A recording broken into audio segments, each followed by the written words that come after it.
तो अभी हम 12.1 का फर्स्ट क्वेश्चन लेते हैं। यहाँ पर हमें मिनिमाइज करना है z इक्वल टू -3x+4y। तो ये हमारा ऑब्जेक्टिव फंक्शन है जिसे मैंने यहाँ पर z से रिप्रेजेंट किया गया है ना। और गिवन कॉन्स्टेंट्स जो इनइक्वलिटीज़ आपको दे रखी हैं वो हैं x+2y is less than equal to 8, 3x+2y is less than equal to 12। और ये दोनों तो अंडरस्टूड होती हैं, इनको बोलते हैं नॉन नेगेटिव कांस्टेंट। ठीक है, तो ये आपको 4 कांस्टेंट्स आपको पता है। ठीक है, अब क्या करना है कि इनको ग्राफ पेपर पर ड्रॉ करना पड़ेगी, इनकी लाइंस।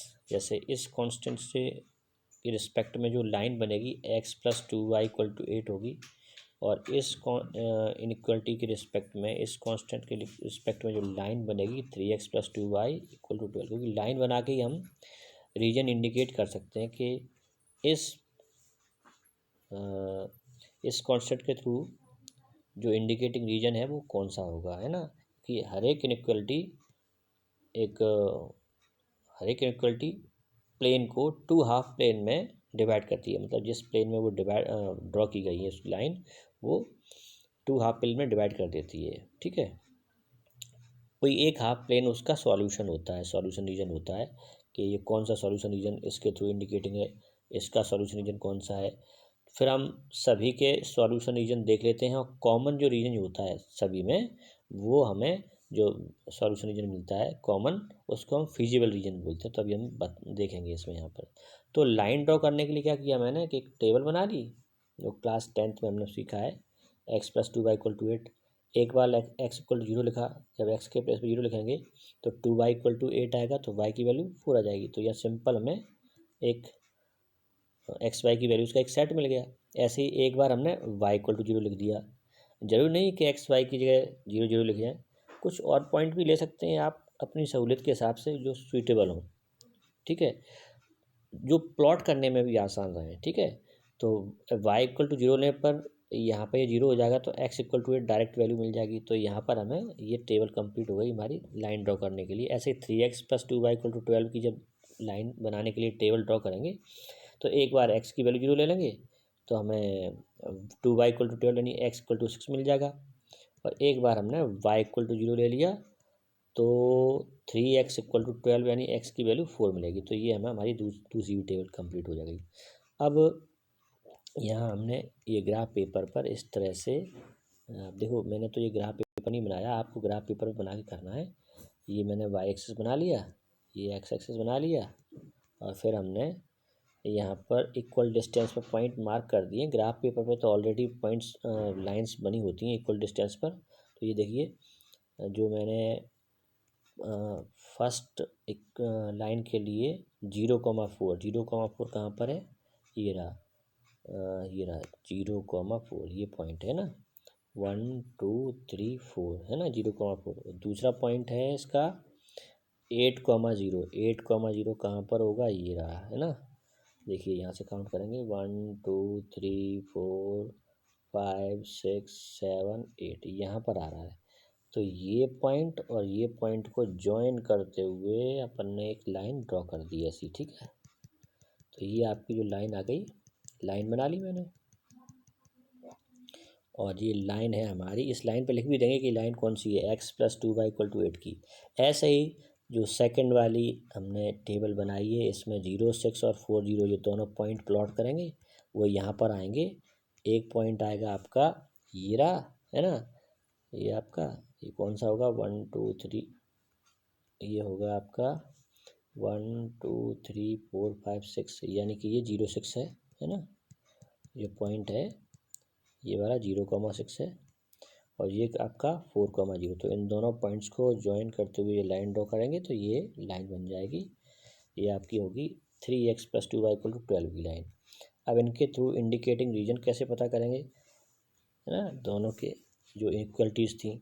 तो जो फर्स्ट इनइक्वलिटी है हमारी, है ना, x+2y is less than equal to 8, इस इनइक्वलिटी में सुइटेबल कोई भी एक पॉइंट आप ले लो किसी भी रीजन में। क्योंकि अगर हम जब इसकी बात कर रहे हैं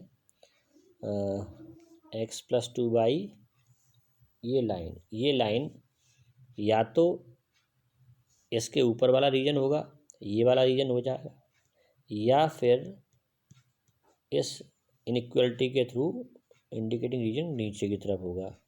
तो ये पता करने के लिए क्या करते हैं, रैंडम हम किसी भी रीजन में से, या तो ऊपर वाले हाफ प्लेन में से या नीचे वाले हाफ प्लेन में से कोई भी एक सूटेबल पॉइंट ले लेते हैं और उस इनइक्वलिटी में सेटिस्फाई करा के देखते हैं कि वो इनइक्वलिटी उसके लिए सेटिस्फाई हो रही है, ट्रू है या फॉल्स है। ठीक है, तो सहूलियत के तौर पर ऑरिजिन ले लेते हैं। ठीक है, यहाँ पर मैंने ऑरिजिन के रिस्पेक्ट में चेक किया है, चेक कर रहे होते हैं, ये रफ वर्क है, आप चाहें तो लिख सकते हैं for inequality first at 0 0 we observe. अगर मैं यहाँ पर इस इनइक्वलिटी में, ये जो इनइक्वलिटी है कहाँ गई, ये रही, x+2y is less than equal to 8, इसमें x और y की जगह 0 0 लूँगा तो मुझे मिलेगा 0 इज़ लेस देन 8, और 0 इज़ लेस देन 8 क्या है, ये ट्रू स्टेटमेंट है, यानी कि 0 0 इसके रीजन में है। इसलिए देखिए मैंने नीचे की तरफ एरोज लगाए हैं, देखो नीचे की तरफ एरो लगाने का मतलब ये इसके थ्रू जो इंडिकेटिंग रीजन है वो नीचे की तरफ है। ऐसे ही जब मैं इनइक्वलिटी सेकंड के लिए चेक करूँगा, सेकंड इनइक्वलिटी के लिए मैं चेक करूँगा, यहाँ पर सेकंड इनइक्वलिटी ये रही है आपकी 3x+2y is less than equal to 12। इसके लिए भी मैं जब 0 0 के रिस्पेक्ट में इसको चेक कर रहा हूँ कि ये इसके लिए, तो 0 इज़ लेस देन 12 आया, यानी कि 0 0 इसके रीजन में है। इसलिए मैंने इसमें भी नीचे की तरफ एरोस लगाए, यानी कि दोनों इनइक्वलिटीज़ का जो रीजन है वो नीचे की तरफ आ रहा है। यानी और फिर जब हम x is greater than equal to 0 और y is greater than equal to 0 के जो रीजन देखेंगे वो y के राइट साइड वाला होगा और x एक्सिस के ऊपर वाला होगा। तो इनमें भी देखिए मैंने राइट साइड में और ऊपर की तरफ एरोस ड्रॉ किए हुए हैं। तो अब हम कॉमन रीजन की बात करेंगे तो ये वाला कॉमन रीजन हमें मिल जाएगा। ठीक है, तो ये फीजिबल रीजन है। तो अभी इसके बाद क्या करना है, ऐसा करने के बाद हमने यहाँ पर फिजिबल रीजन आइडेंटिफाई कर लिया, ट्रेस कर लिया, इसको थोड़ा सेट कर देंगे। अब इसके बाद यहाँ देखते हैं कि दोनों लाइन से यहाँ पर इंटरसेक्ट कर रही हैं ये वाले पॉइंट पर। तो अभी इंटरसेक्टिंग पॉइंट तो पता नहीं है, क्योंकि ये कॉर्नर पॉइंट जब आएंगे, कॉर्नर पॉइंट की बात करेंगे तो कॉर्नर पॉइंट कौन से होंगे फिजिबल रीजन के, एक तो ऑरिजिन हो जाएगा जिसके कोऑर्डिनेट हमें पता होते हैं, ये वाला कोऑर्डिनेट हमें पता है 4,0, ये वाला कॉर्नर पॉइंट हमें पता है ये है आपका 0,4।